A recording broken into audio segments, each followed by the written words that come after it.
नमस्कार, आप देख रहे हैं अपना बिहार और मैं हूं आपके साथ विभा उपाध्याय। कृषि सुधार कानून के बाद हो रहे किसान आंदोलन पर रिलायंस का बड़ा बयान सामने आया है। रिलायंस ने कहा है कि उसका कॉर्पोरेट फार्मिंग या कॉन्ट्रैक्ट फार्मिंग से कोई लेना देना नहीं है। कॉन्ट्रैक्ट फार्मिंग या कॉर्पोरेट फार्मिंग में कोई योजना भी नहीं है। रिलायंस ने कहा कि कॉन्ट्रैक्ट या कॉर्पोरेट फार्मिंग के लिए एग्रीकल्चर लैंड तक नहीं खरीदा गया है और यह भी बयान दिया गया कि हम कभी एग्रीकल्चर लैंड नहीं खरीदेंगे।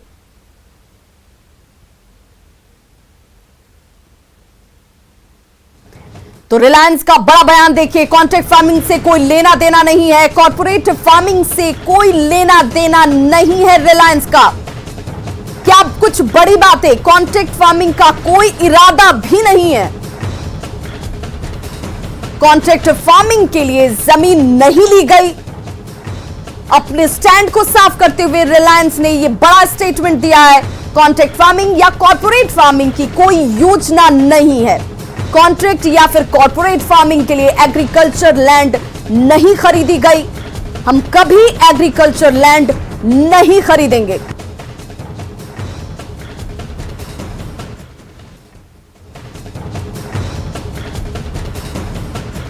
तो जेडीयू प्रवक्ता राजीव रंजन ने कहा कि कृषि कानूनों के जरिए किसी भी औद्योगिक घराने को फायदा नहीं पहुंच रहा है और रिलायंस की ओर से कृषि कानून पर बयान से इसे लेकर किसानों को गुमराह करने वालों को माकूल जवाब मिला है।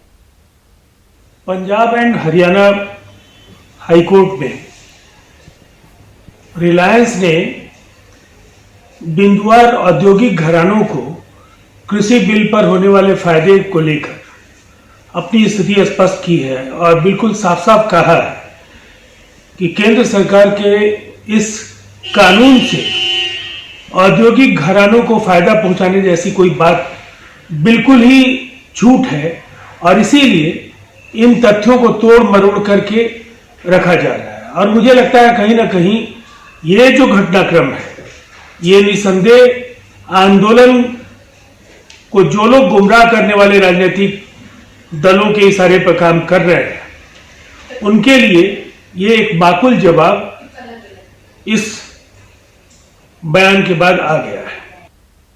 तो वहीं बीजेपी नेता निखिल आनंद ने कहा कि किसानों के नाम पर सियासत करने वाले विपक्ष को अब माफी मांगनी चाहिए। उन्होंने कहा कि किसानों के नाम पर कॉरपोरेट्स को निशाना बनाया जा रहा है। किसानों के नाम पर राजनीति करने वाली विपक्ष को अब कम से कम माफी देश की जनता से मांगनी चाहिए। जिस तरीके से ये लोग कॉरपोरेट्स को किसानों के नाम पर निशाना बना रहे हैं, स्पष्ट है कि ये बिचौलिया संस्कृति, दलाली ठेकेदारी की संस्कृति कायम करना चाहते हैं और ये कॉरपोरेट्स को ब्लैकमेल करने की एक तरह से कॉन्स्पिरेसी है। किसानों के कल्याण के लिए नरेंद्र मोदी जी की सरकार बिल्कुल तत्पर है और देश की आजादी के बाद कृषि क्षेत्र में जो असमानता पूरे देश में विकसित हुई है, उसके लिए कांग्रेस की गलत नीति जिम्मेदार है। वहीं कांग्रेस नेता चंद्रप्रकाश सिंह ने कहा कि ये लड़ाई कृषि सुधार कानूनों के खिलाफ और एमएसपी कानून के लिए है। इससे रिलायंस का कोई लेना देना नहीं है। किसानों के लड़ाई को कोई डाइवर्ट करने का जो कोशिश कर रहा है वो गलत है। लड़ाई रिलायंस और लड़ाई और कंपनियों के खिलाफ नहीं है। लड़ाई भारत सरकार, नरेंद्र मोदी की सरकार ने जो काले कानून पारित किए हैं उसको लेकर के है। इसलिए किसानों की मांग को फिर से हम दोहराते हैं कि उनकी मांग है कि वो काले कानून को वापस लिया जाए और एमएसपी पर गारंटी के लिए उसके लिए अलग से कानून बने। अच्छा है। तो कृषि कानून पर रिलायंस के बयान पर आरजेडी प्रवक्ता मृत्युंजय तिवारी ने अपना बयान रखा। मृत्युंजय तिवारी ने कहा कि कृषि कानून पर किसान केंद्र की नीतियों का विरोध कर रहे हैं और ऐसे में किसी निजी कंपनी की राय का कोई मायने नहीं रह जाता है। ये कृषि बिल जो सरकार ने बनाया है ये किसान विरोधी नहीं है। ये संतुष्ट सरकार नहीं कर पा रही है किसान संगठनों को। इसमें किसी निजी कंपनी की राय का या उनके द्वारा, निजी कंपनी के द्वारा कुछ भी कहने का कोई मायने मतलब नहीं रह जाता है। तो वही आरजेडी नेता विजय प्रकाश ने रिलायंस के बयान पर कहा कि रिलायंस को किसानों के बीच जाना चाहिए और उससे अपनी बात समझानी चाहिए। यदि वह स्वच्छ और किसानों के प्रति कोई दुर्भावना नहीं रखे हुए हैं तो उन्हें किसानों के नेताओं से मिलकर अपनी बात को रखना चाहिए। और ये अच्छी बात है कि यदि रिलायंस कंपनी यह गच रहा है कि हमने किसानों के ज़मीनों और जो है उनके साथ जो है कोई काम नहीं कर रहे हैं, तो किसके माध्यम से और किसके लिए भारत सरकार कर रही है, इसका भी जो है रिलायंस कंपनी के लोगों को, उनके मालिकों को इसकी जानकारी देनी चाहिए। बिहार में कांग्रेस विधायक दल के नेता अजीत शर्मा ने वैक्सीन को लेकर सियासी बयान दे दिया है। अजीत शर्मा ने कहा कि रूस और अमेरिका के राष्ट्राध्यक्षों की तरह पीएम मोदी भी कोरोना का टीका लें। वैक्सीन पर कांग्रेस की सियासत यही खत्म नहीं हुई। सवाल उठाने वाले अजीत शर्मा श्रेय लेने से भी पीछे नहीं हट रहे हैं। अजीत शर्मा ने यहां तक कह दिया कि वैक्सीन के लिए बीजेपी के लोग कांग्रेस को धन्यवाद दें, क्योंकि सीरम और भारत बायोटेक की स्थापना कांग्रेस की सरकार ने की थी। वैक्सीन पर सियासत की पूरी खबर दिखाएंगे, लेकिन उससे पहले अजीत शर्मा का बयान सुनना बेहद जरूरी। भारत की दो कंपनियां द्वारा लाई गई दोनों वैक्सीन को लेकर आम आदमी के बीच कुछ संशय भी है। इसे दूर करने के लिए जैसे रूस एवं अमेरिका के राष्ट्रीय अध्यक्षों ने सबसे पहले टीका लेकर पूरे जनता को विश्वास में लिया है। मेरा भी मानना है कि यहां भी भारतीय जनता पार्टी के सर्वोच्च पद पर आदरणीय प्रधानमंत्री नरेंद्र मोदी जी और भारतीय जनता पार्टी के वरिष्ठ नेता सबसे पहला टीका लेके जनता को विश्वास में लेने का काम करें। तो अजीत शर्मा के स्टेटमेंट को आपने सुन लिया। तो अजीत शर्मा के इस बयान के बाद सवाल कई तरह के उठते हैं। सवाल ये कि सियासत की लड़ाई अब वैक्सीन पर आ गई है। कोरोना के टीका पर कांग्रेस को भरोसा नहीं है। डॉक्टर और वैज्ञानिकों पर कांग्रेस को भरोसा नहीं है। मोदी विरोध में हर अच्छी चीज का विरोध करेंगे क्या? ये वो सवाल है। पीएम मोदी के विरोध में वैक्सीन पर आखिर सवाल क्यों? सियासत की लड़ाई अब वैक्सीन पर आ गई है। बीजेपी ने कांग्रेस विधायक दल के नेता अजीत शर्मा पर पलटवार करने में देर नहीं की। बीजेपी नेता प्रेम रंजन पटेल ने कहा कि कांग्रेस को हिंदुस्तानी नहीं पाकिस्तानी टीके पर भरोसा है। कांग्रेस का यही चाल और चरित्र है। कोरोना काल में कांग्रेस तो पूरी तरह नदारद थी। कांग्रेस का कहीं कोई रोल नहीं रहा, लेकिन जब वैक्सीन आया है तो उस पर सवाल उठा रहे हैं। भारत में बने वैक्सीन और भारत के वैज्ञानिकों पर इनको कोई भरोसा नहीं है। इनको पाकिस्तान पर भरोसा है। पाकिस्तान में अगर वैक्सीन का इजाद होता, वैक्सीन बनाए जाते, तो निश्चित तौर पे ये सवाल नहीं उठाते। इनको भारत पसंद नहीं है, पाकिस्तान पसंद है। और अब बात तो बिहार के मुख्यमंत्री नीतीश कुमार की, जो लगातार एक्शन मोड में है। जी हां, सीएम नीतीश कुमार आज 7 निश्चय पार्ट 2 की योजनाओं की समीक्षा कर रहे हैं। सीएम आज उद्योग विभाग के योजनाओं की समीक्षा कर रहे हैं। आपको बता दें कि सरकार गठन के बाद सीएम लगातार योजनाओं की समीक्षा करते हुए नजर आ रहे हैं और विकास कार्यों में तेजी लाने के निर्देश उनकी तरफ से लगातार दिए जा रहे हैं।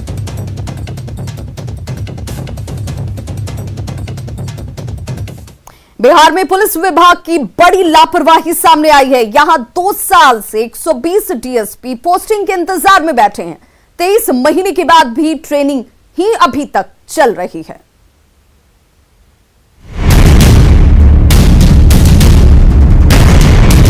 बिहार में बढ़ते क्राइम के बीच अक्सर प्रशासनिक अधिकारी पुलिस बल की कमी का रोना रोते हैं, लेकिन आज हम आपको बताते हैं कि इस कमी का असल जिम्मेदार पुलिस मुख्यालय और गृह विभाग खुद है।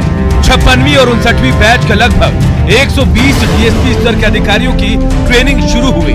2 साल हो गए, लेकिन इनकी ट्रेनिंग अब तक पूरी नहीं हो पाई, जबकि 2 साल में इनकी ट्रेनिंग नियम अनुसार पूरी हो जानी चाहिए थी।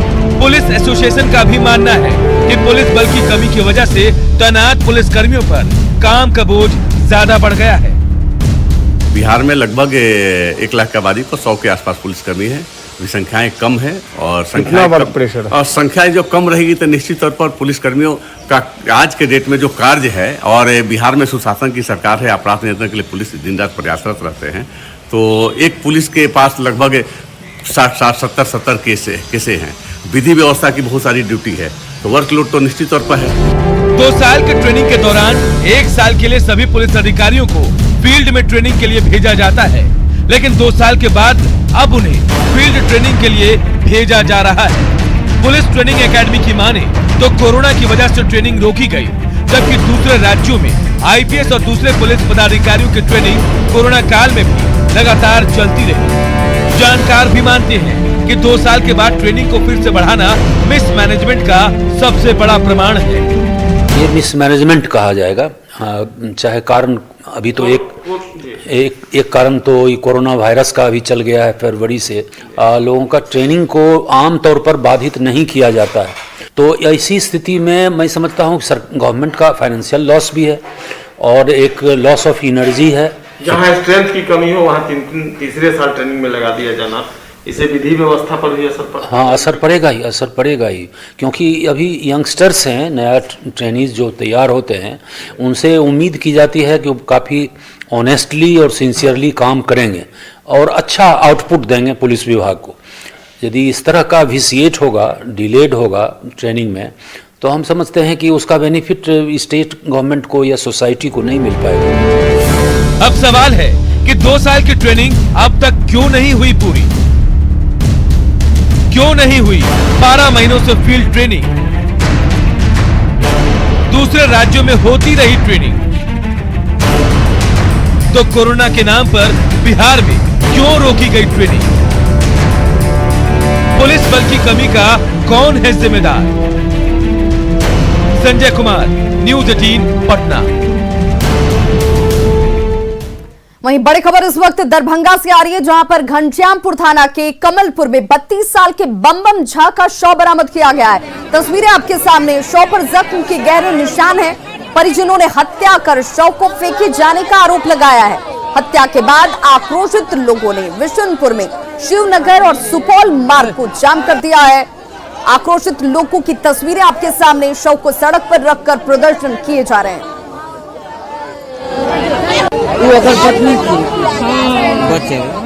अगली खबर मुजफ्फरपुर से, जहां पर पुलिस को बड़ी सफलता हाथ लगी है। पुलिस ने हाईवे लुटेरा गिरोह के 8 गुर्गों को गिरफ्तार किया है, जिनके पास से 4 देसी कट्टा, कारतूस, लूट की बाइक और मोबाइल को पुलिस ने बरामद किया है। गिरफ्तार 8 अपराधियों में 3 अपराधी प्रिंस उर्फ बम, राजा उर्फ राजू और अभिषेक सीतामढ़ी जिले के रहने वाले हैं, जिन्हें कांटी पुलिस ने गिरफ्तार किया है। वहीं तुर्की ओपी इलाके से गिरफ्तार अपराधियों में रोहतास का चंदन और कुढ़नी के सकरी सरैया का सचिन शामिल है। वहीं मोतीपुर पुलिस ने बरजी निवासी टिंकू कुमार और मोहम्मद आदिल को गिरफ्तार किया। हाईवे लुटेरों की गिरफ्तारी से पुलिस ने राहत की सांस ली है। वहीं जिले के एसएसपी जयंत कांत इसे पुलिस की एक बड़ी कामयाबी बता रहे हैं। इसमें एएसपी वेस्ट के नेतृत्व में बनाई गई टीम ने विभिन्न जगहों पर रेड की। रेड के दौरान 8 अपराधियों को, जो कि लूट और डकैती के कांडों से संबंधित थे, उनको गिरफ्तार किया गया। इनके पास से 4 कंट्रीमेड वेपन, 7 राउंड गोलियां, 1 बाइक और अन्य सामान बरामद किया गया है और इनका इंट्रोगेशन जारी है। कटिहार में गिरफ्तार अफगानी नागरिकों को लेकर एक और बड़ा खुलासा सामने आया है। बताया जा रहा है कि अफगानी नागरिक दाऊद मनी लैंडर्स नाम से कंपनी चला रहे थे। अफगानी नागरिकों पर यह बड़ा खुलासा इस वक्त सामने है, जिसमें दाऊद मनी लैंडर्स नाम से ये कंपनी चला रहे थे और लोगों को ब्याज पर पैसे देते थे। पैसे लेन देन के नाम पर इलाके में मनी लॉन्ड्रिंग का काला खेल चल रहा था। लेकिन हैरानी की बात यह कि प्रशासन को इनकी गतिविधियों की तनिक भी जानकारी नहीं थी। न्यूज़ 18 के सवाल पर कटिहार अंचलाधिकारी ने यह कहा कि दाऊद मनी लैंडर्स के नाम से पिछले 15-20 सालों में लाइसेंस के लिए किसी ने ना तो अप्लाई किया और ना ही किसी को इस नाम से कोई लाइसेंस जारी किए गए। ऐसे में अंचलाधिकारी ने अफगान नागरिक के पूरे गोरख धंधे को गैर कानूनी करार दिया है। चर्चा में यह भी उन्होंने माना कि अफगान नागरिक कांड में कई बड़ी हस्तियों का नाम छिपाने के लिए पूरे मामले को ठंडे बस्ते में डालने का षड्यंत्र रचा जा रहा है। षड्यंत्र के बारे में जानकारी दे रहे हैं न्यूज 18 संवाददाता सुब्रत गुहा। कोई आवेदन अभी तक कोई प्राप्त नहीं हुआ है। मेरे कारण हम तो 4 महीना से तब भी प्राप्त नहीं हुआ। जब अभिलेखों का अवलोकन किया गया उसमें पिछले 15-20 सालों से कोई आवेदन प्राप्त नहीं है, कोई लाइसेंस नहीं है। अगर उनके द्वारा ये दिखाया जा रहा है तो जरूर उसके द्वारा कुछ फैब्रिकेटेड है। दाऊद कंपनी के नाम से जो दिखाया जा रहा है, क्या वो पूर्ण रूप से फर्जी मानते हैं? हम पूरा फर्जी मानते हैं। ऐसी कोई 5 विदेशी नागरिकों के गिरफ्तारी के मामले में अब 15 दिन बीत चुका है और हर दिन इसमें कुछ नया खुलासा आते जा रहा है। एक चर्चा अहम थी कि दाऊद मनी लॉन्ड्रर्स के नाम से जो लगभग करोड़ों का लेन देन का खेल यहाँ रचा गया है, उसमें इस कटिहार अंचल कार्यालय से एक लाइसेंस निर्गत हुआ था।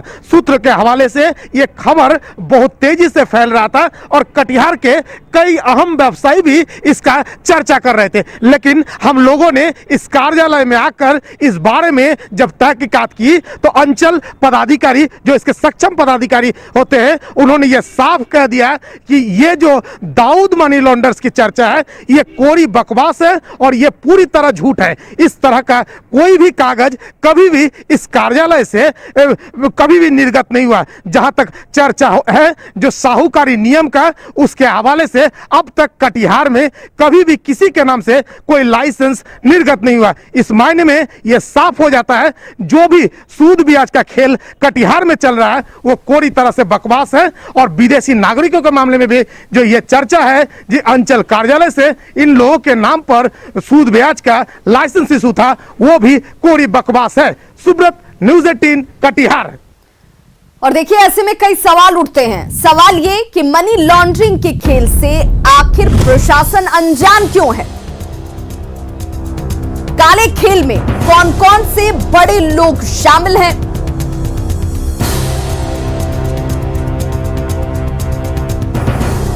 बिना लाइसेंस कैसे कंपनी यहां चल रही थी? कोविड-19 महामारी ने परस्पर निर्भरता की भावना को सुदृढ़ किया है, जिससे कि पूरा देश इस विपत्ति का एकजुट होकर मुकाबला कर सके। वैक्सीनेशन का ऐलान के बाद जरूरत होगी हम सभी अपना सर्वश्रेष्ठ योगदान दें, जिससे हम एक साथ वायरस को हराने की तरफ कदम बढ़ा सकें।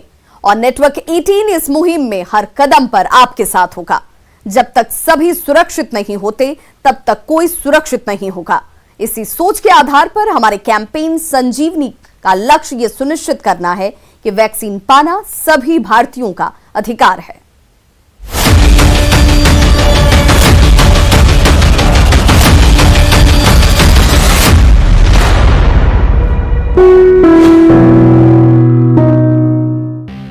ब्रेक के बाद एक बार फिर से आप सभी का बहुत स्वागत है। और इस वक्त बड़ी खबर छपरा से आ रही है, जहां गरखा में ट्रक और ऑटो के बीच जबरदस्त टक्कर हो गई है। तस्वीरें आपके सामने। इस दुर्घटना में ऑटो के ड्राइवर और 2 सवारी की मौत हो गई है। टक्कर इतनी जोरदार थी कि ऑटो के परखच्चे उड़ गए। दुर्घटना के बाद सड़क पर जाम लग गया। हालांकि पुलिस ने कड़ी मशक्कत के बाद जाम को हटवाया है।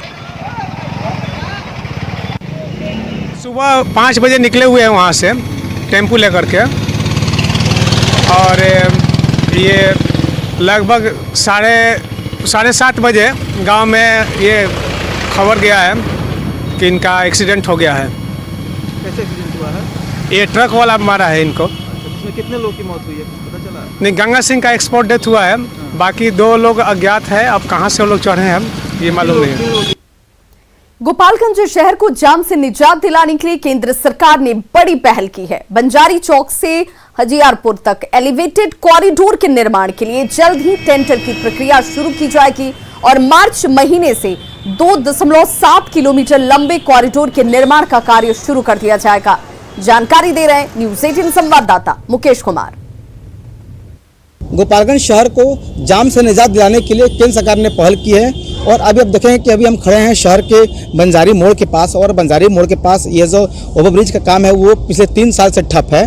और यहाँ पर गोपालगंज शहर में जाम की जो समस्या है वो विकराल है। और जाम की वजह से यहाँ पर जो दिल्ली से चलकर गुवाहाटी जाने के लिए जो NHAI है, तो NHAI के द्वारा जो राष्ट्रीय राजमार्ग 28 है, इसका निर्माण कार्य जो है वो ठप हो गया था। और गोपालगंज शहर के बंजारी से लेकर के हजियापुर होते हुए आर मोड़ तक करीब 2.5 किलोमीटर में यहाँ पर एलिवेटेड कॉरिडोर बनने का मंजूरी मिली है। ऐसा बताया जाता है कि जनवरी महीने में एलिवेटेड कॉरिडोर के निर्माण को लेकर के टेंडर की प्रक्रिया वो जो है पूरी कर ली जाएगी और मार्च महीने से यहाँ पर कॉरिडोर के बनने का जो काम है वो शुरू हो जाएगा। तो इस तरह से गोपालगंज में जो एक जाम है, जाम से निजात मिलेगी। सबसे बड़ी बात है कि गोपालगंज के जो जदयू सांसद हैं डॉक्टर आलोक कुमार सुमन, इनकी पहल पर केंद्र सरकार ने यह जो है मंजूरी दी है और केंद्रीय राज्य मार्ग परिवहन मंत्री ने जो है मंजूरी देते हुए इसे तत्काल काम पूरा करने का निर्देश दिया है। तो इस तरह से गोपालगंज शहर में बंजारी से लेकर के हजियापुर तक जो एलिवेटेड कॉरिडोर के बनने का जो काम है वो युद्ध स्तर पर शुरू हो जाएगा और उम्मीद है कि 2021 में लोगों को इस कॉरिडोर से जाम से निजात मिल सकती है।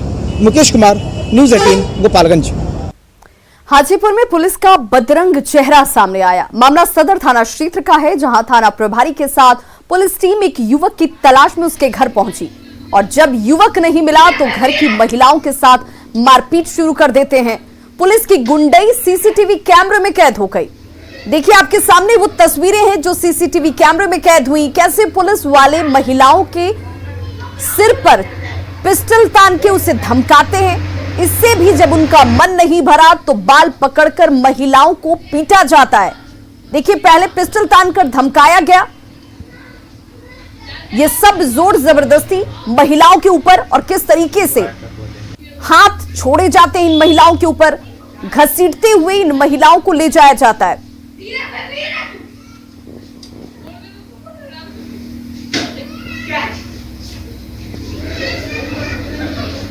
तो देखिए कैसे इस महिला के बाल पकड़कर घसीटे जा रहे हैं।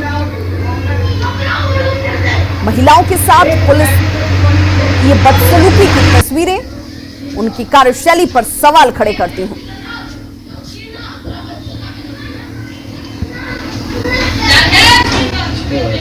कोई नहीं है जेंट्स, उसके बाद आकर पूरा एकदम हम लोग के साथ गलत व्यवहार करने लगे, मारपीट भी किए और उसके बाद पूरा ये सर पे पिस्टल तान दिए और बोले कि बताओ नहीं तो जान से मार देंगे, पूरा धमकी देने लगे। उसके बाद बाल पकड़ के रोहन कुमार थे और सब थे और सब नशे में थे, पूरा एकदम धुत थे, तो मतलब पीटने लगे और पूछने लगे कि बताओ कहाँ है। उसके बाद आंटी थी उनके पास, उनके सर पे भी गन मतलब कि रख दिए और बोले कि बताओ बताओ। उनके पास उनसे भी मारपीट किए, मेरे साथ भी मारपीट किए। ये स्थिति है, प्रशासन पूरे गुंडागर्दी पे उतरी हुई है, जिसका हम क्या आपको विवरण दें।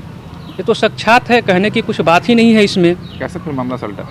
मामला हम लोग पास पड़ोस के लोग इकट्ठा हुए थे, उसके बाद उन्होंने महिला को छोड़ा और यहाँ से भागे। अब सवाल ये कि थाना प्रभारी ने महिलाओं को क्यों पीटा। तस्वीरों के साथ ये सवाल भी अब सामने है। थाना प्रभारी ने महिलाओं को क्यों पीटा? पुलिस को मारपीट करने की इजाजत किसने दी? पुलिस के साथ महिला पुलिसकर्मी आखिर क्यों नहीं थी?